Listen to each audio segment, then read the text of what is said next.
మేడిగడ్డ బ్యారేజీ కుంగుబాటు వ్యవహారంలో మాజీ సీఎం కేసీఆర్ కు మరోసారి షాక్ తగిలింది.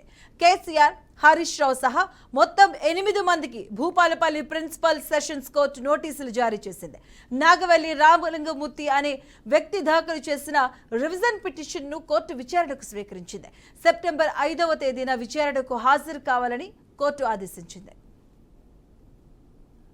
కేసులో దోషులుగా పరిగణించినటువంటి వ్యక్తులు గౌరవ మాజీ ముఖ్యమంత్రి KCR, Harish Rao, Rajat Kumar, Smita Sabharwal, Hariram, Suresh Kumar, Megha Krishnareddy, Suresh LNT company CNMD వీళ్ళందరూ కలిసి 35,000 కోట్లతోటి ఉన్నటువంటి తుమ్మిడిహెట్టి నుంచి వెల్లంపల్లికి ఉన్న ప్రాజెక్టును 1,35,000 కోట్ల వరకు పెంచి దాన్ని ఆర్థిక నేరాలకు పాల్పడి ప్రజాధనాన్ని దుర్వినియోగం చేసి తెలంగాణ ప్రజలను వాళ్ళను మసిపూసి మారడిగా చేసినటువంటి వీళ్ళు ఒక గారడిగాళ్ళు.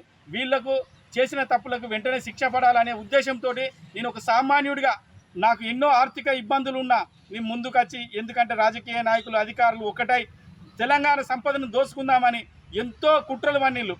ఇట్లాంటి కుట్రలు ఎవరు చేసినా శిక్ష తప్పదనే ఉద్దేశంతో నేను ప్రజలకు నా ద్వారా ఒక మెసేజ్ ఇవ్వాలి. ఎందుకంటే ఆర్థిక నేరాలకు ఎవడు పాల్పడ్డా సామాన్యుడని ఉన్నవాడని అందరికీ ఒకటే అని తెలవాలని నేను